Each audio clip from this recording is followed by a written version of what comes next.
Secara huruf alif, lam, lam, ha. Secara huruf 4 ya. Tapi ternyata lebih.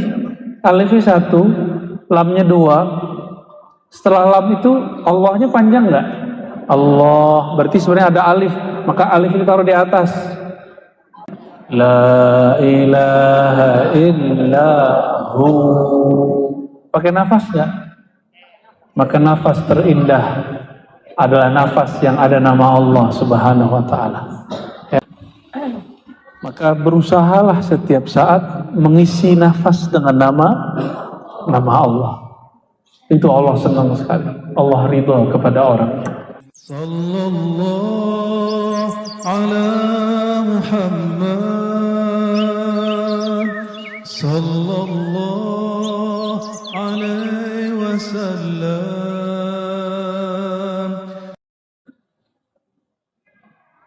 Ada orang bertanya mengenai umur.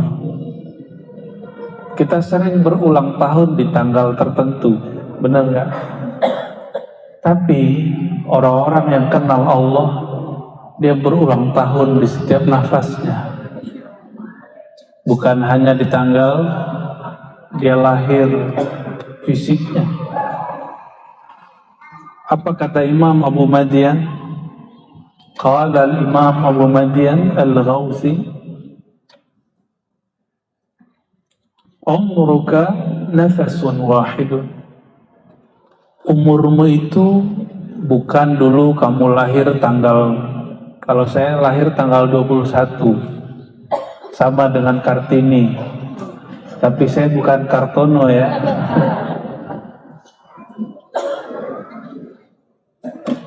Bukan itu ulang tahunnya.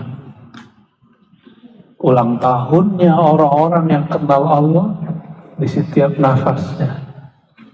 Maka orang-orang berulang tahun, jika dia berulang tahun setiap nafas, berarti dia merayakan, mensyukuri umurnya setiap saat.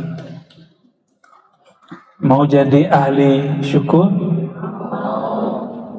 Maka berterima kasihlah kepada Allah di setiap nafas.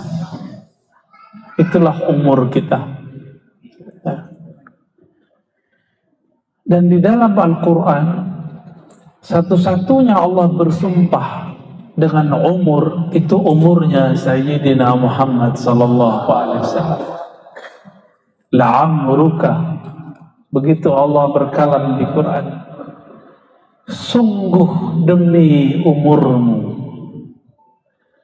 demi umurmu.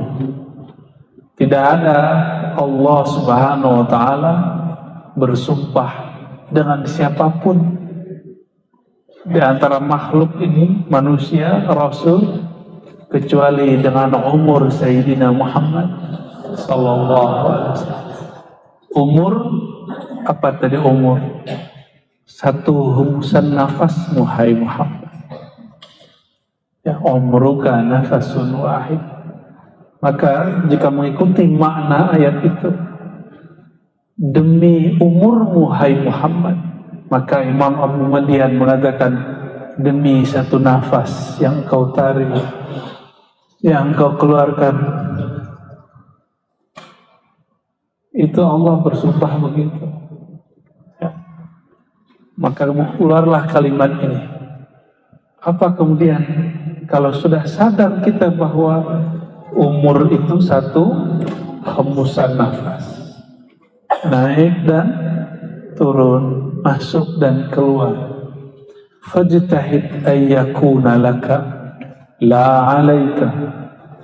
Maka berusahalah nafas itu nanti menjadi penolong, bukan menjadi, kalau lawan penolong apa? Bumerang.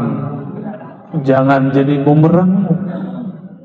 Oleh karenanya Sayyidatuna Aisyah menyebutkan dalam hadis yang sahih bahwa kana Nabi sallallahu alaihi wasallam yadhkurullah ala kulli ahyani. Baginda Nabi Muhammad SAW selalu ingat Allah di setiap nafasnya. Kulla ahyani. Ahyan jamak dari hin. Hin itu waktu. Waktu itu adalah nafas kita.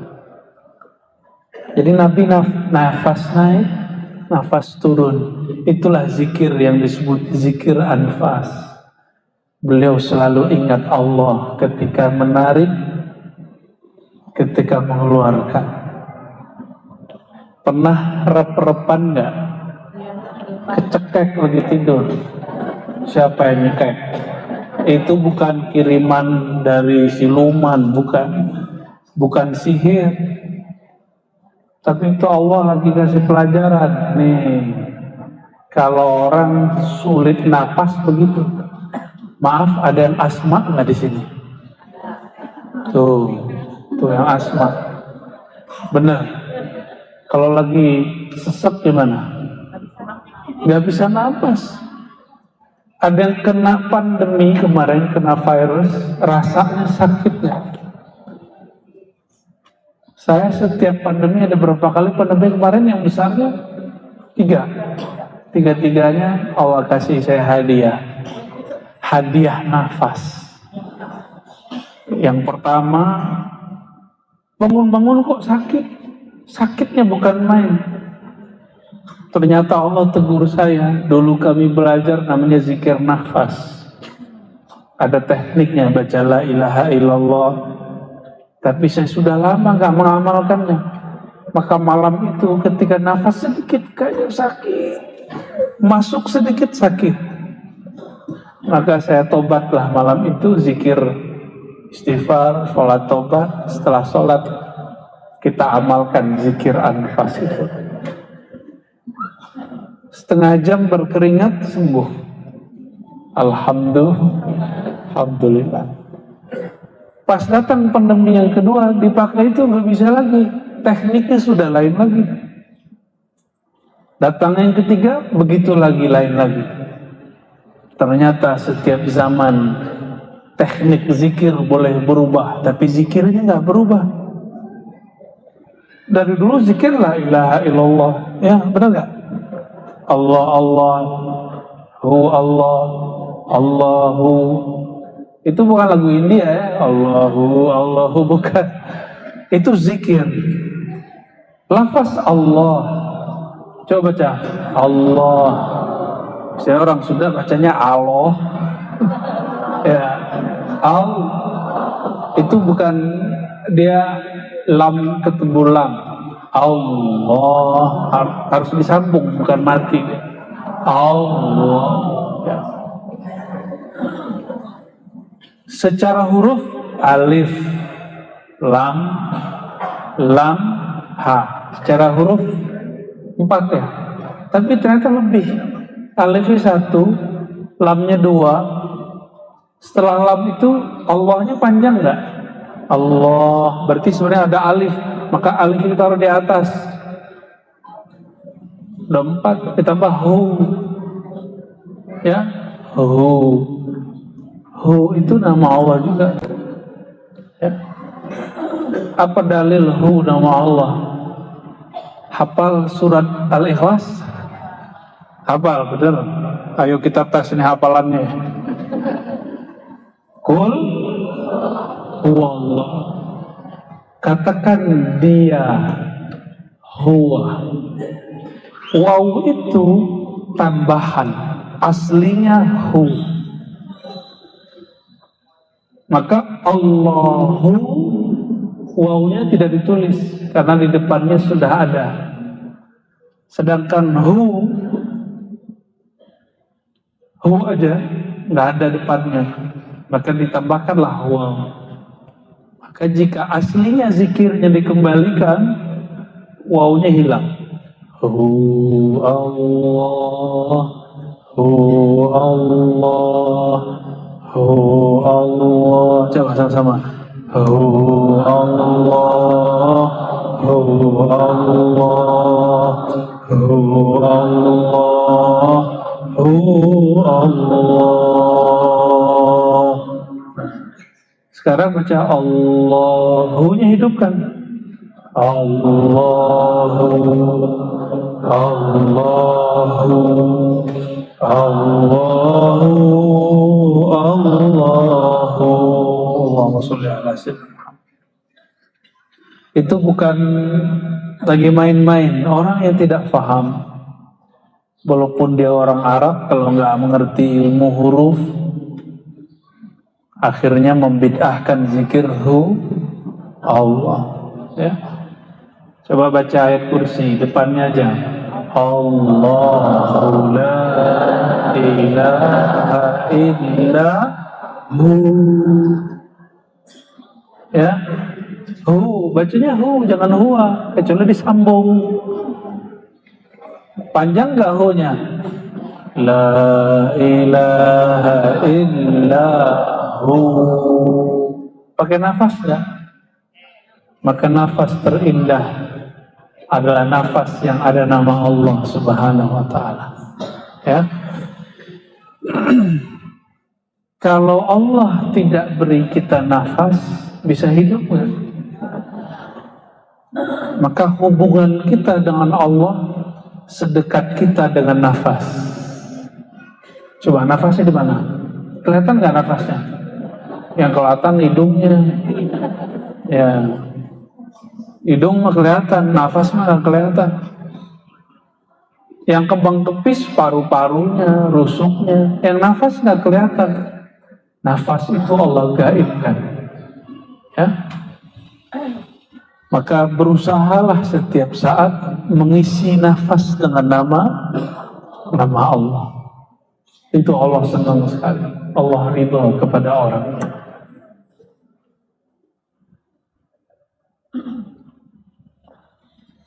Nafas ini ketika dia menyebut satu nama, dia bergantung kepada makna yang ada dalam qalbu. Maka pada hikmah yang berikutnya yang ke-9 beliau mengatakan, laisa lil qalbi illa wijhatun wahidah. Qalbu, hati itu dia mengarah, tidak mungkin ke banyak wajah, ke banyak arah. Dia hanya satu arah. Jadi kolbu itu dia cuma mengarah kepada satu saja. Maka kolbu gak mungkin bisa mencintai dua zat, bukan dua orang, dua zat di saat yang sama. Karena zat hakiki hanya zat Allah. Selain Allah itu zatnya mungkinul wujud. Dan kalbu itu hanya tenang jika kalbunya sampai kepada cinta kepada Allah. Maka jangan terlalu cinta kepada suami atau istri atau anak. Itu yang dimaksud dalam hadis Imam Bukhari, kitab Al-Adab Al-Mufrad, ahbib habibaka haubamma. Gitu ya. Kalau kamu cinta, sekedarnya saja. Karena cintamu bukan untuk makhluk, cintamu untuk Allah Khalikmu. Kenapa Allah tidak ridha cinta kita kecuali kepadanya? Karena man ahabba syai'an kana 'abdan lahu. Ini bukan hadis ya, ini ungkapan hikmah. Siapa yang mencintai sesuatu, dia akan jadi budaknya. Cinta duit, jadi budak duit. Cinta makhluk, jadi budak makhluk. Maka yang dicintai hanya Allah Subhanahu wa ta'ala. Jangan gagal paham ya, kita nggak bahas pernikahan. Saya lagi bahas bab mahabbah, bab cinta hakiki. Dalam hadis-hadis ilhami, ini bukan hadis qudsi yang bersanad. Ini kalam yang didengar oleh para aulia Allah ketika mereka mendapatkan pengalaman ihsaniyah atau syuhudiyah, menyaksikan Allah Subhanahu wa ta'ala. bahwa Allah berfirman, kuntu kanzan makhfiyan, adalah aku perbendaharaan yang sangat unik dan tersembunyi. Kalau unik tersembunyi gak bisa dikenal. Tapi Allah mengatakan fa ahbabtu an u'rafa, hanya Allah yang boleh begini. Lalu aku senang dikenal, aku senang kemasyhuran, aku senang apa tuh? Viral. Itu cuma Allah yang boleh. Hanya Allah yang boleh narsis. Hanya Allah yang boleh sombong. Hanya Allah yang boleh kagum ke dirinya sendiri. Maka jangan pernah kagum ke diri sendiri. Ya, jangan pernah kagum kepada diri. Capek.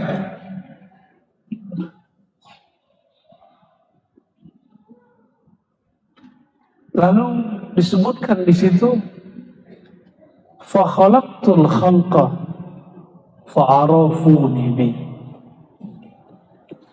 Lalu aku ciptakan makhluk. Siapa yang pertama diciptakan Allah? Nur Sayyidina Muhammad SAW. Fa'arafuni bi, maka makhluk kenal aku karena aku mengenalkan diriku kepadanya. Makhluk kenal aku karena aku memberinya ilmu. Maka ulama tambah kenal kepada Allah, dia bertambah hilang rasa ilmunya. Apa kata mereka? Ini bukan ilmuku, ini ilmu Allah Subhanahu wa ta'ala. Jadi kolbu, dia hanya menatap ke satu arah. Kolbu hakikatnya tidak dapat mendua. Kalau dunia, dunia aja. Allah, Allah saja. Makhluk, makhluk saja. Khalik, khalik saja. Tapi kalau berhubungan dengan makhluk, dia bisa banyak. Cuma ketika Allah atau makhluk, pilih salah satu. Ingin hilang nggak lelah hidup? Ya, benar, beneran. Ya, apa kata Imam bin Athaillah As-Sakandari? Anta hurrun mimman anta aisun anhu. Engkau akan bebas merdeka. Hatimu maksudnya, pikiranmu bebas merdeka. Dari siapa? Dari objek apapun yang hatimu sudah terputus darinya. Putuskan hubungan kolmu terdalam dari selain Allah Subhanahu wa ta'ala, maka pikiran kita ringan. Jadi apa yang membuat pikiran gak enak? Karena hati terkait dengan makhluk. Semakin banyak kaitnya, semakin digelisah. Kata ibu-ibu dulu, kalau anak sudah selesai kuliah, kerja, kayaknya enak hidupnya. Tahu-tahu udah selesai kuliah, nggak dapat kerja, stres lagi maknya. Datang ke ustadz nggak level, minta doain biar anaknya dapat kerja. Tapi ustadz doain aja. Kan malu datang ke ustadz minta doa. Ustadznya sendiri nggak kuliah, tapi ada kerjaan. Yang paling parah datang ke dukun minta kaya, dukunnya kere. Dukunnya jualan jimat biar kaya, tapi dia sendiri dompetnya zong. Kan nggak pakai akal sehat tuh, ya? Kita nggak anti dukun, karena ini ada yang lahir sama dukun kan, dukun beranak. Cuma karena dukun banyak, hati-hati pilih dukun. Ya, ini lagi rame bab dukun kan kemarin-kemarin. Jangan menghina dukun, Karena jangan-jangan bapak kita atau kita lahir sama dukun. Ya, nggak boleh ikut dukun ya. Semangat beragama jangan menghilangkan adab, karena adab itu adalah agama tertinggi. Baru paham dikit la ilaha illallah hajar orang, ya, merendahkan orang itu nggak baik. Ya. Famatta tawajjaha ilaiha hujiba an ghairiha. Setiap kali kolbu menghadap kepada suatu objek, maka dia terhalang dari objek yang lain. Jadi kolbu kalau sudah melirik sesuatu, dia akan terhalang dari sesuatu yang lain. Ini cara gampangnya, kalau lagi main game, anak-anak kita main game di handphone, sapa, nyautnya. Nggak denger dia. Ya, jangan dibanting handphonenya. Kasihan handphonenya, ya. Kenapa? Karena hati si anak sedang asik menikmati game. Jadi sama orang yang sedang asik jangan dimarahi, tapi putuskan hubungan dia dengan benda yang dia sedang. Nah, maka anak-anak kalau ada makanan, minuman, ada mainan, yang dia pilih mana? Mainan. Kita sebagai orang tua mesti ngingetin anak bahwa dia perlu makan dan minum. Ada anaknya usus buntu, itu kurang minum karena dia asik bermain. Nah, jadi jangankan orang-orang dewasa, dari kecil kalau kita asik sesuatu kita meninggalkan yang lain. Ya, Allah itu maha pencemburu. Jangan pernah kolbu melirik kepada selain namanya. Ya, jadi di kolbu kita mesti ada nama Allah. Maka bangun tidur yang diingat Allah. Allah nggak minta banyak-banyak, cukup 2 rakaat. Benar nggak? Kenapa nggak 4 rakaat? Kan lagi seger. Karena orang tidur nggak berdosa. Zuhur pengennya 2 rakaat, ya? Bener? Iya. Tuh kan, pengennya yang ringan-ringan mulu, rukhsah. Gimana mau masuk surga? Giliran beramal pengen rukhsah. Paling kalau zakat, nanyanya biar nggak bayar zakat. Ya. Biar gimana caranya terhindar dari bayar zakat. Ya.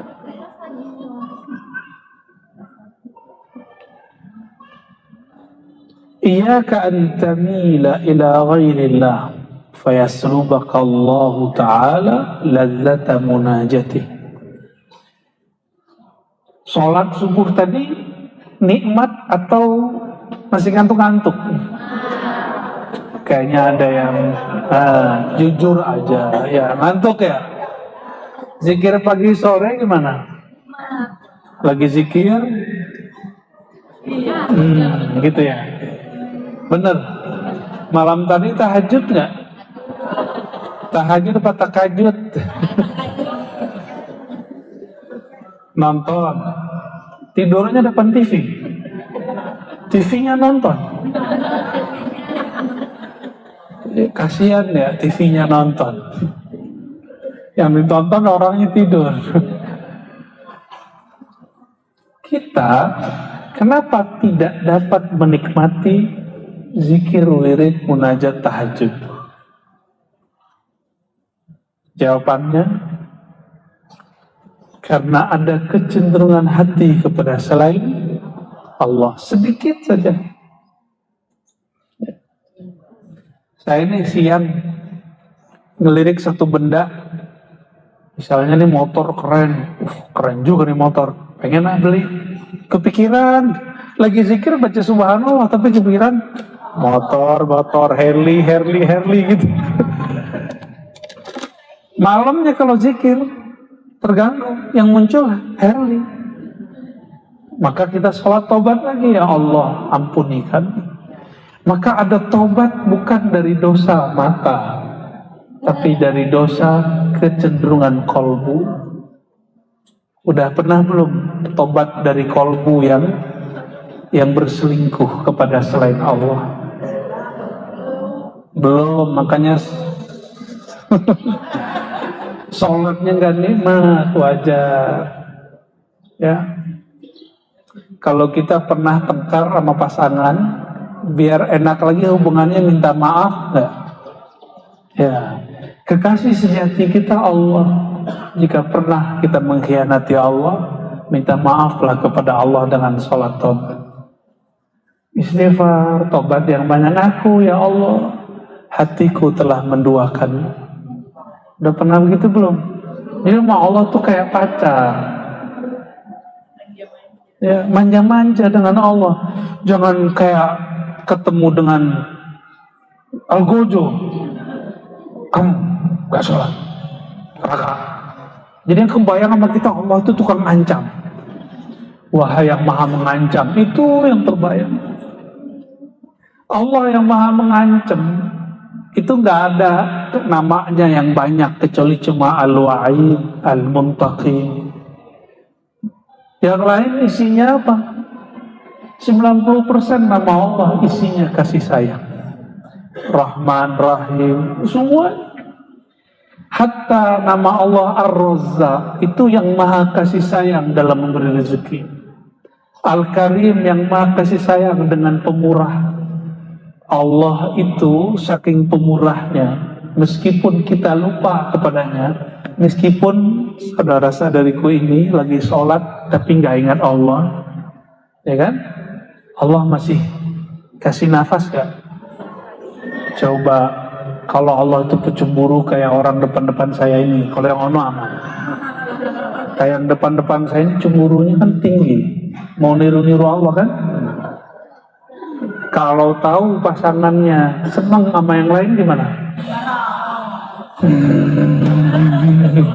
Ya, kalau Allah niru kita, mau kayak kita nggak karim, mungkin kita sudah hancur binasa dari dulu. Dan Allah itu maha karim, sangat karimnya, sangat pemurah penyayangnya, khusus untuk umat Nabi Muhammad SAW. Umat terdahulu ada yang dikutuk jadi biawak. Makanya Nabi Muhammad SAW ngeliat biawak begini. Tapi Khalid Al-Walid makan biawak. Biawak dibakar kayak sate, nyate biawak. Ada nggak sate biawak di Bandung? Ya. Khalid Al-Walid makan. Nabi ngeliatin, kok bisa ya Khalid makan kira-kira begitu. Nabi geli. Ditanya oleh seseorang, wahai Rasulullah, kenapa engkau tidak makan biawak? Tapi biawak sono beda sama biawak sini ya. Dab apa namanya? Rasulullah Shallallahu Alaihi Wasallam mengatakan, dulu ada umat yang dikutuk jadi biawak.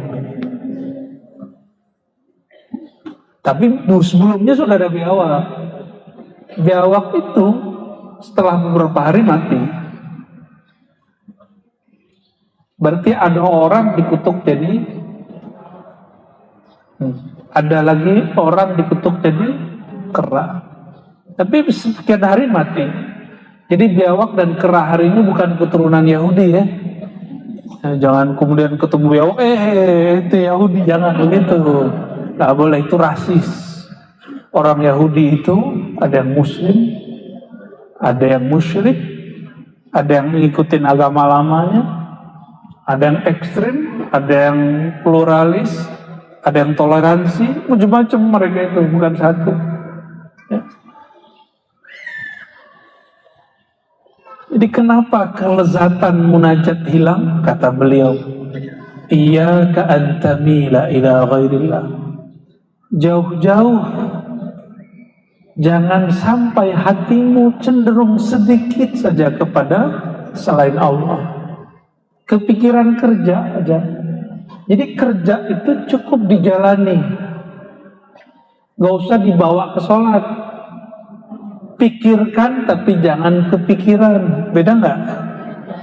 Kalau kepikiran tuh masuk ke hati, ke bawah mimpi. Teman kita naik, kita nggak naik.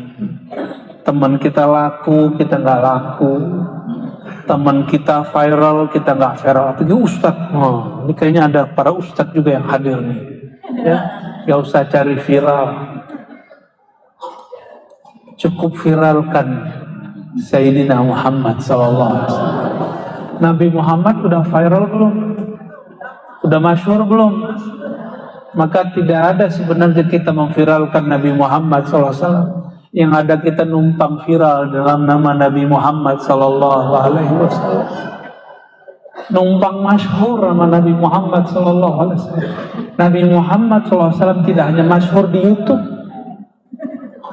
tapi masyhur di alam lain.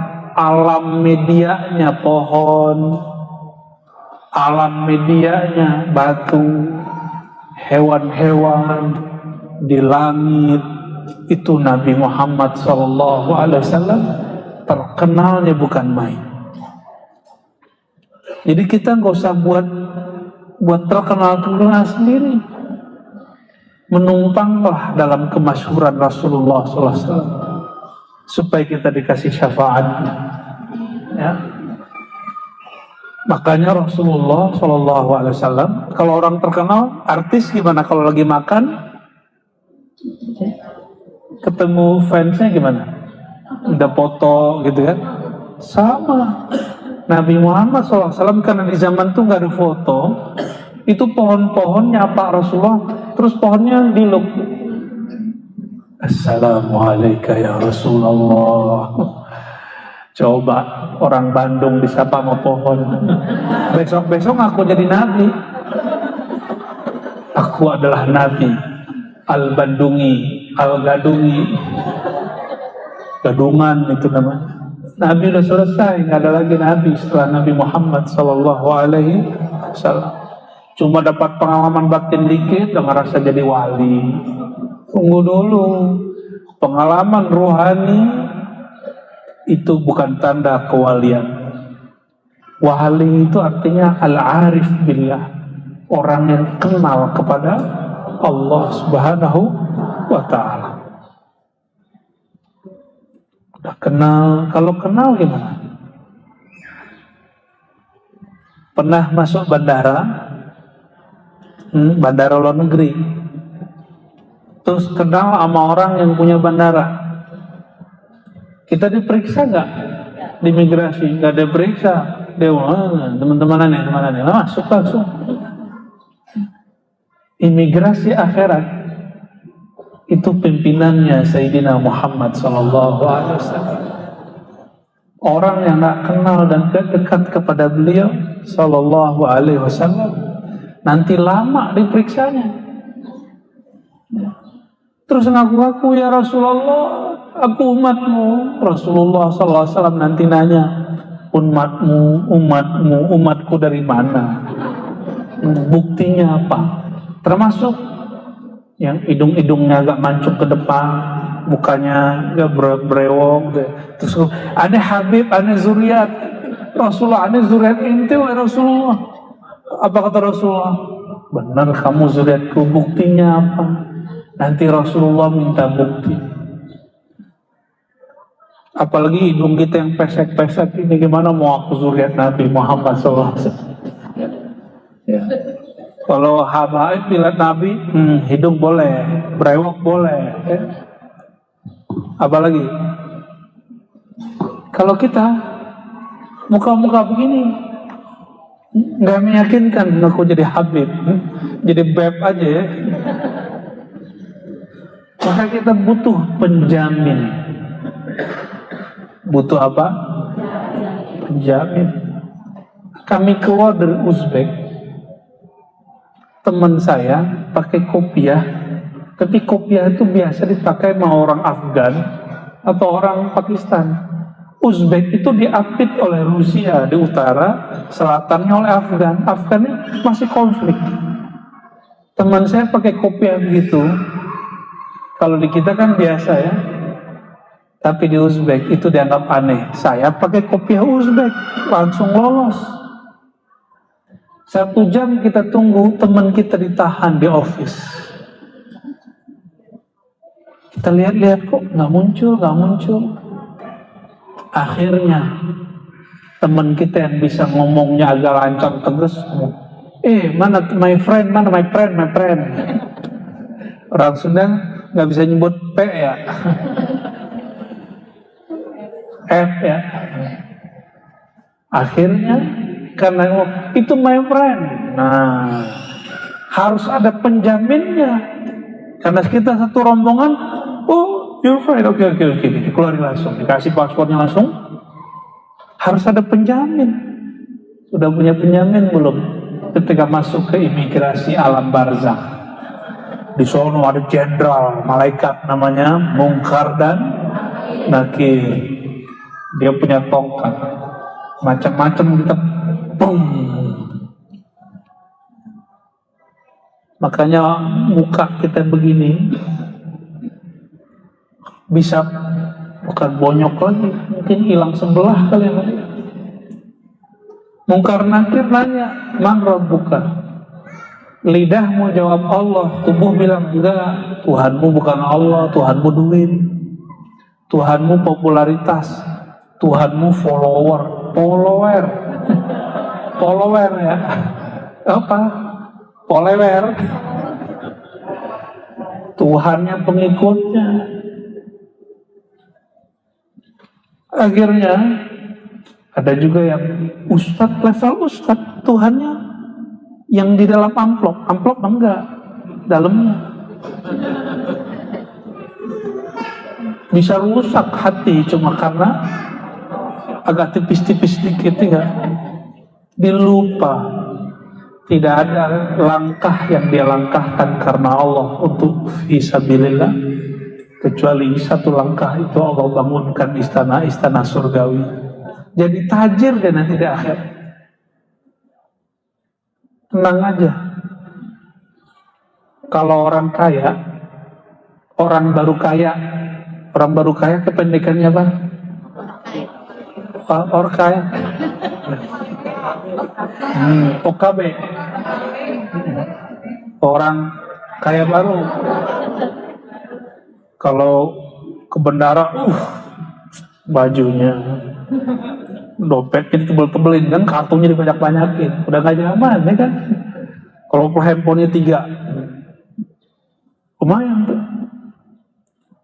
Celananya Masya Allah, itu yang celananya gede ke bawah itu ya. Allahumma sholli ala sayyidina. Supaya disebut orang capek loh. Supaya itu capek. Hindari sekarang mulai ya. Mau ngaji hikam, kurangi mengikuti kata orang di luar. Mulai ngikutin kata batin. Kita nggak nyaman, jangan siksa badan. Orang-orang hari ini supaya hidungnya agak nonjol dikit diapain? Itu. Waduh, lihat gak ini saya?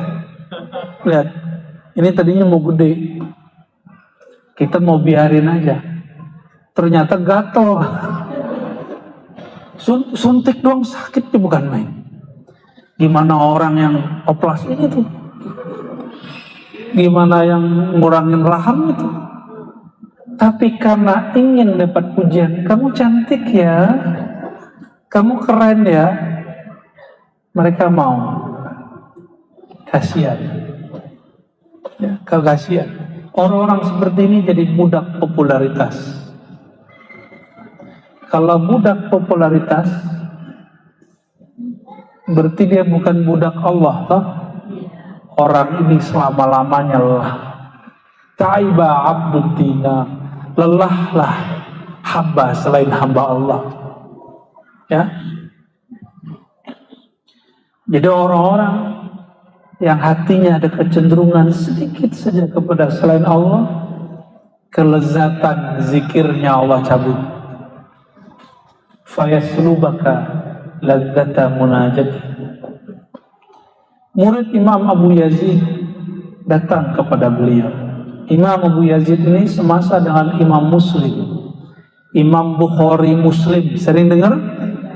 Imam Muslim wafatnya tahun 261 Hijriah. Sama dengan Imam Abu Yazid Al-Bustami. Kita sebut dengan Bayazid. Di Sunda banyak mama-mama itu disebut Mama Bayazid, Abu Yazid, Abu Yazid gitu ya.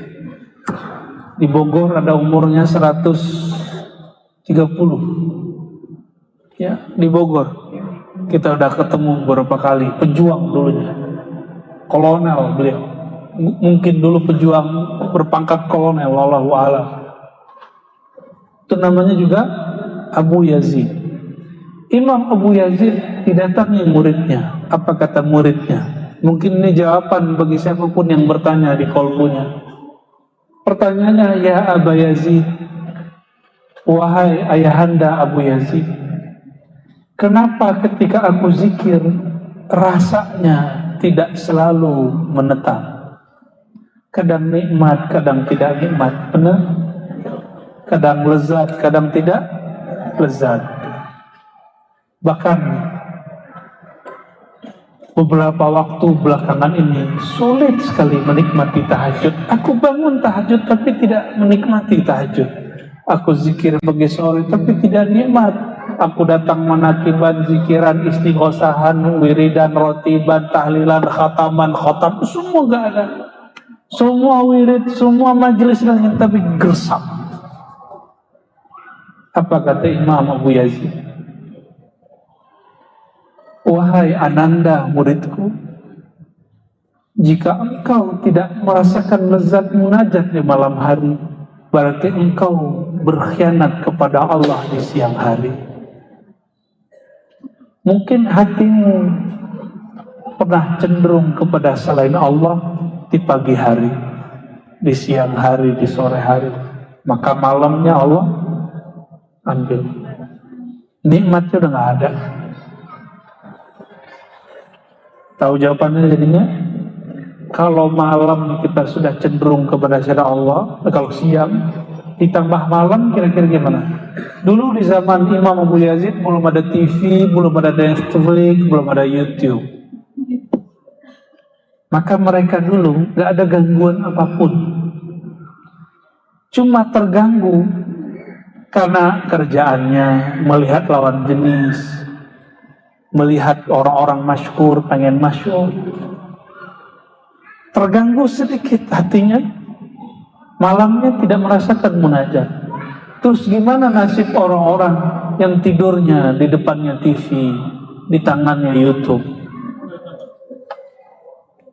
Gimana nasib orang-orang yang dihantarkan tidurnya dengan Netflix?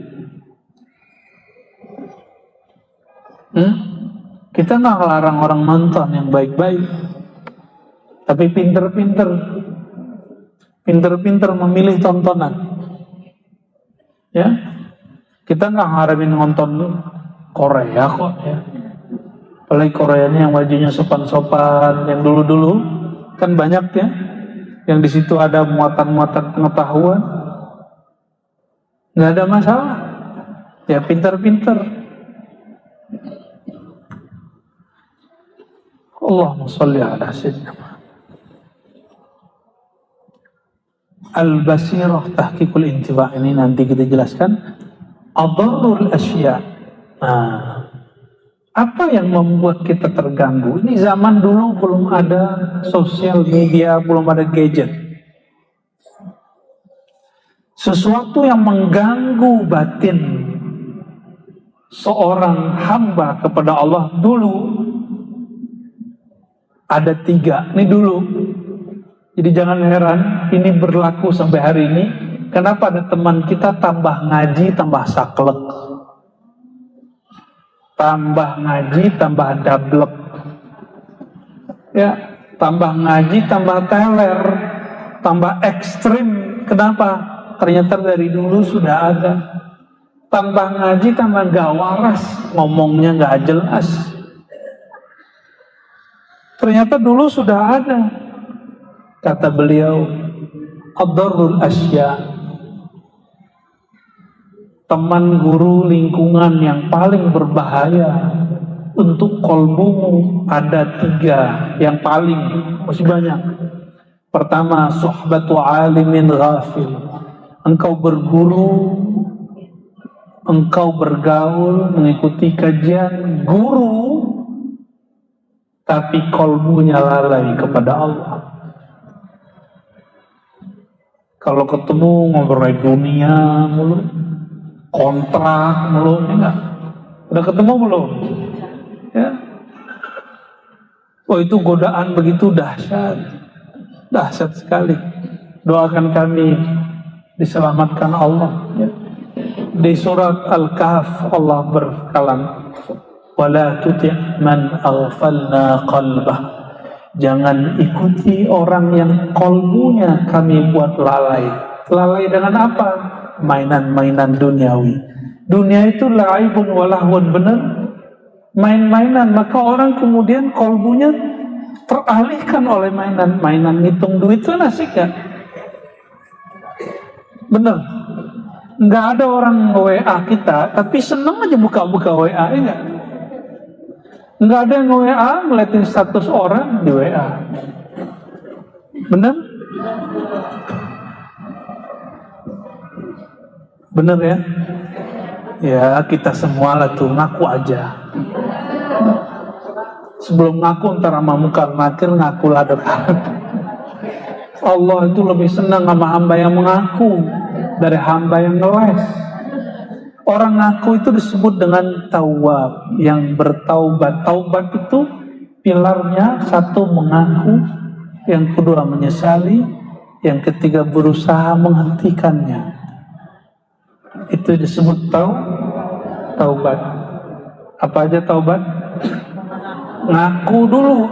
Ngaku itulah istighfar. Ya Allah ampuni dosa mataku, dosa telingaku. Hari ini akang-akang, AA matanya sudah liar belum? Atau liar? Udah. Nanti sholawat pasti nggak nikmat. Harus istighfarkan dulu sebelum sholawat.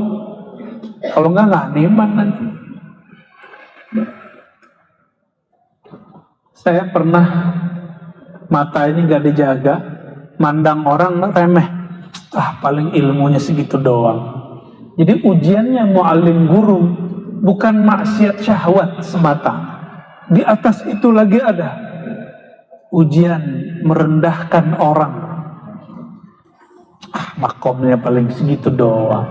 Wah, kayak kita makomnya tinggi aja. Habis itu kita sholawat nggak ada rasa. Sholat nggak ada rasa. Habis sholat mikir-mikir, ya Allah kenapa? Bertanya ke dalam hati, hati ngomong, kau tadi memandang seseorang yang alim, tapi engkau merendahkan kealimannya. Maka ada namanya bertobat dari merasa alim, merasa berilmu. Udah pernah belum? Bertobat dari merasa berilmu. Itu tobat saya tiap hari. Ya Allah ampuni aku karena merasa lebih alim. Maka cara saya menghindari debat. Hindarin debat. Insya Allah. Tapi kalau orang datang ke depan ya kita nggak nolak. Lu jual gua beli.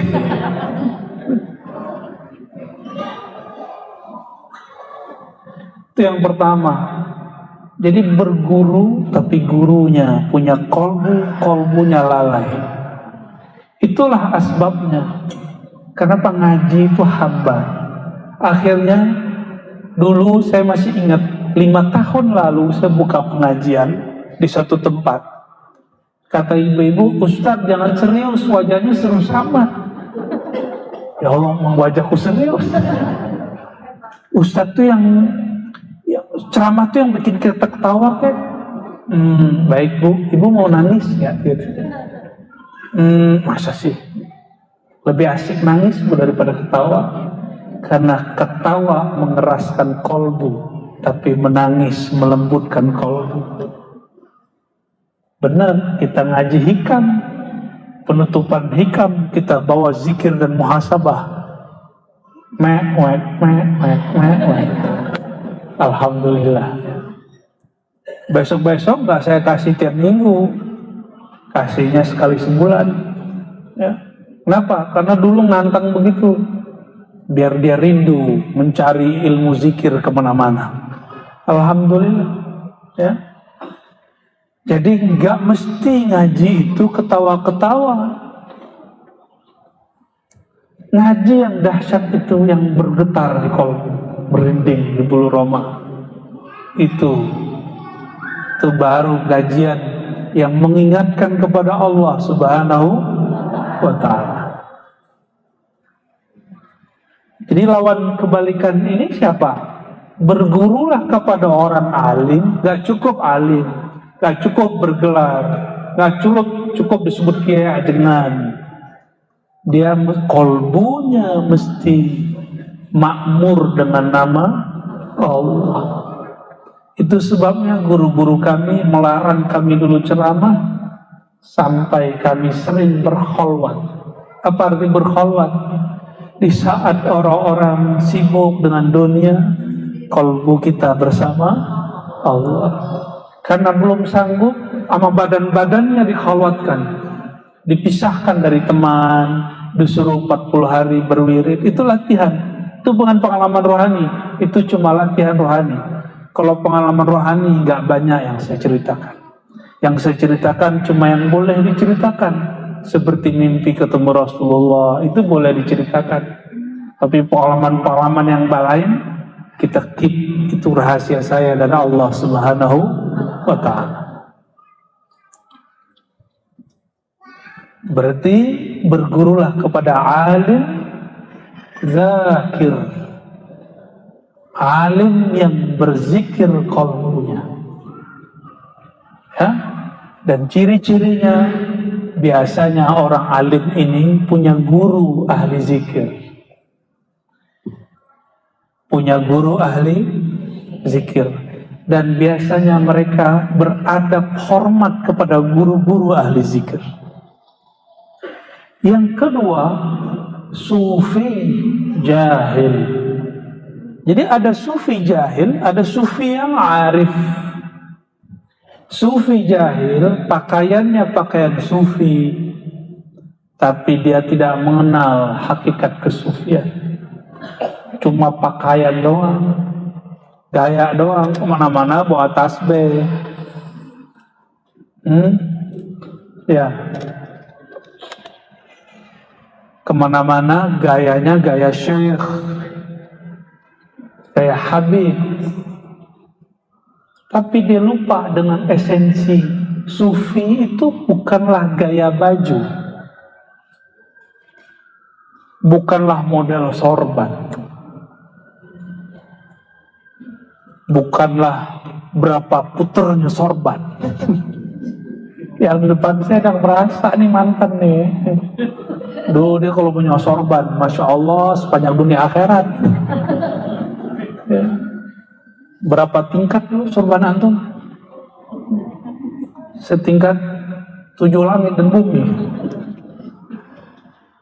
Naik angkot pakai sorban, Masya Allah, ya akhi, tabarakallah. Tapi itu pengalaman. Dia sekarang kalau melihat temannya begitu, dia senyum, mentertawakan dirinya sendiri. Bukan ngetawain orang lain, ya, ngetawain dirinya sendiri. Enggak apa-apa. Tapi saya punya guru mengharamkan pakai sorban di negeri yang nggak pakai sorban. Namanya Kiai Ali Mustafa Yaqub, imam besar Istiqlal yang lama, Allah yarham, yang sudah wafat. Ahli hadis, S1 S2 di Saudi. Pulang-pulang nggak serbanan. Dulu saya kira ahli hadis itu kemana-mana pakai gamis.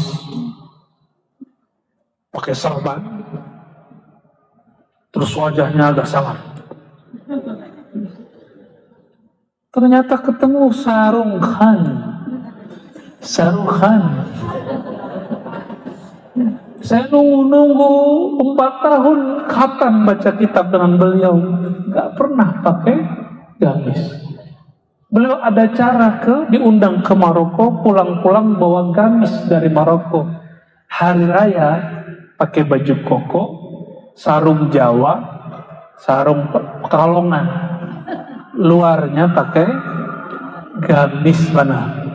Gamis Maroko. Ya Jawa-Jawa juga, luarnya doang gamis. Terus ngomong beliau, anak saya waktu itu pakai gamis.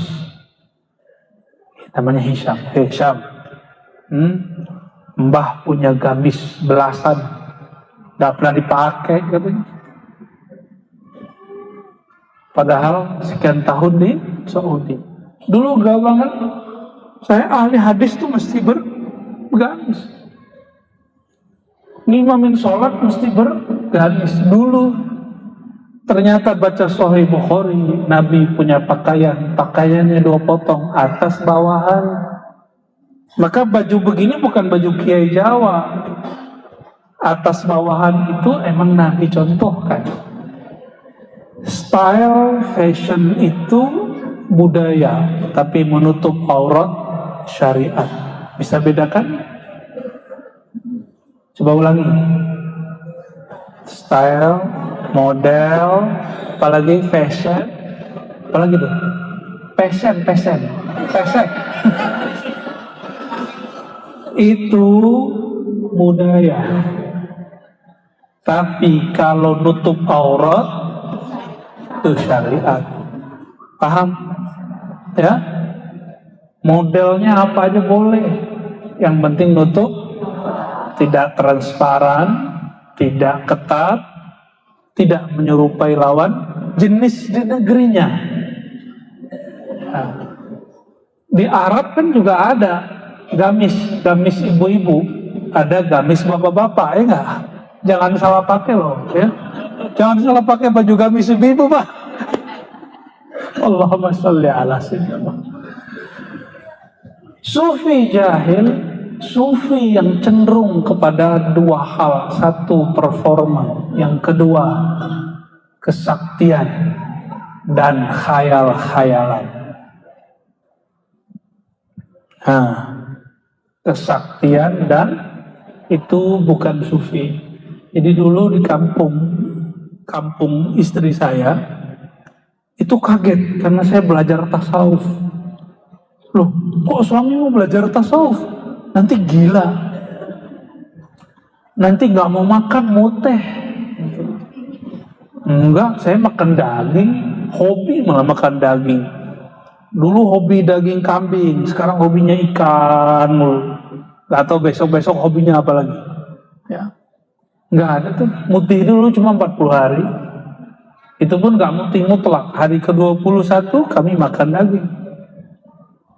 Karena tubuh kita kalau nggak makan daging lebih dari 20 hari, dia akan menggerogoti bagian sumsum tulang. Jadi bagi yang istilahnya orang yang makan sayur-sayuran itu, ya kalau nggak mau makan daging-daging merah, daging putih, yaitu ikan di hari ke-21. Ini pesan Maulana Imam Khalid Al-Baghdadi Ad-Dimashqi, wali Allah, imam yang berpesan. Silakan dibuktikan secara kedokteran, mungkin ada pembuktiannya.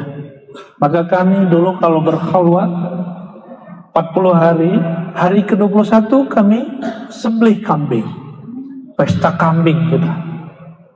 Ya. Jadi ahli-ahli zikir tidak pernah mengharamkan makan. Mereka hanya membatasi dirinya untuk makan.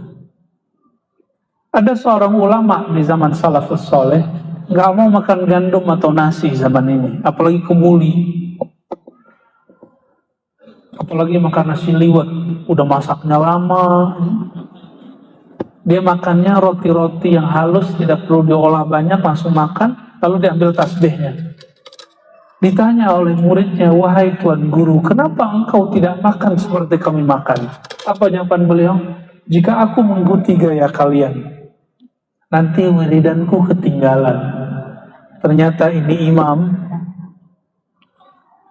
24 jam dia nggak zikir dengan lisan, itu cuma buang air, mandi, dan makan 2 kali sehari. Kita makan berapa kali sehari? 3. Cemilannya katanya mau diet, ya nggak? Sufiyun jahil, orang yang cari-cari kesaktian, ya, itu bukan sufi. Amalan ini dapat ini, itu bukan sufi. Sufi itu apapun amalannya, tujuannya ingin mendekat kepada Allah Subhanahu wa Ta'ala, itu baru sufi, bukan pakaian. Maka hati-hati kalau duduk ketemu di jalan orang-orang baju kaos, siapa tahu hatinya hati sufi. Ya, sebagaimana saya juga tidak selalu mengagumi orang berpakaian ustadz, saya juga berhati-hati kepada orang berpakaian tidak berpakaian ustadz. Siapa tahu kolbunya lebih ustadz daripada kita, lebih ajengan daripada kita. Ya, mulai hati-hati kita. Yang terakhir kata beliau, hati-hati dengan wa'izun mudahinun, orang penceramah yang membual, yang banyak minyak-minyaknya. Kalau bahasa aslinya mudahin itu yang terlalu banyak bumbunya, terlalu banyak ketawa-ketawanya, atau terlalu banyak bawa cerita-cerita palsunya. Dulu masih ingat nggak zaman ada majalah-majalah orang bangkit dari kubur? Itu tuh jangan sebut ya, ntar marah yang punya. Ya, masih ingat nggak? Ya, cerita-cerita begitu dulu laku. Ini zaman sudah beda. Siapapun yang Allah takdirkan menjadi muallim, guru, ustaz ajengan, mulai ngajar pakai kitab, nggak usah malu. Kalau mau bawa kitab, beli tablet. Ya, kalau males apa nggak sanggup beli tablet, gimana dong? Doa aja deh. Allahumma sholli ala sayyidina Muhammad. Kurangi 3 ini. Kata Imam Nawawi,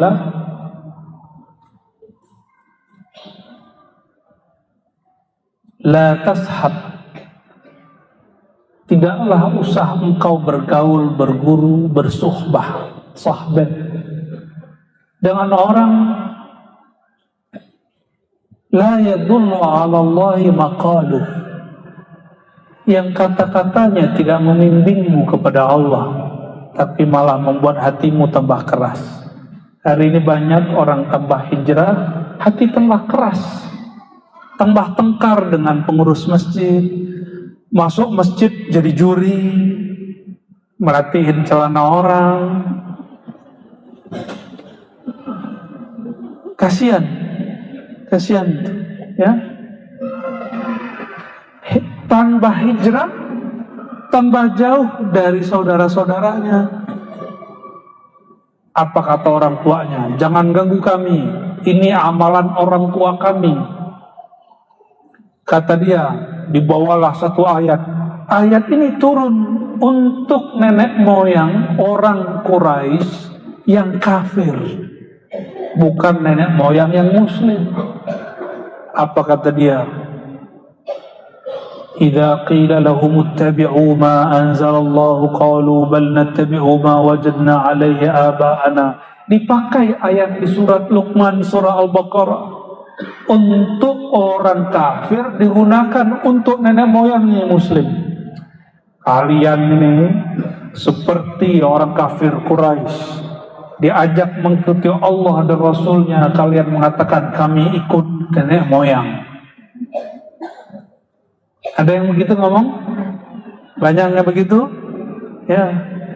Dia lupa nenek moyang kita bukan musyrik, nenek moyang kita muslim. Lim, ayat itu untuk orang musyrik. Jadi tidak semua nenek moyang itu musyrik. Jangan pakai ayat sesuka, mentafsirkan ayat sesuka. Falitabawwa maq'adahu minan nar. Siap-siap tempatnya di neraka. Ya. Sudah cukup.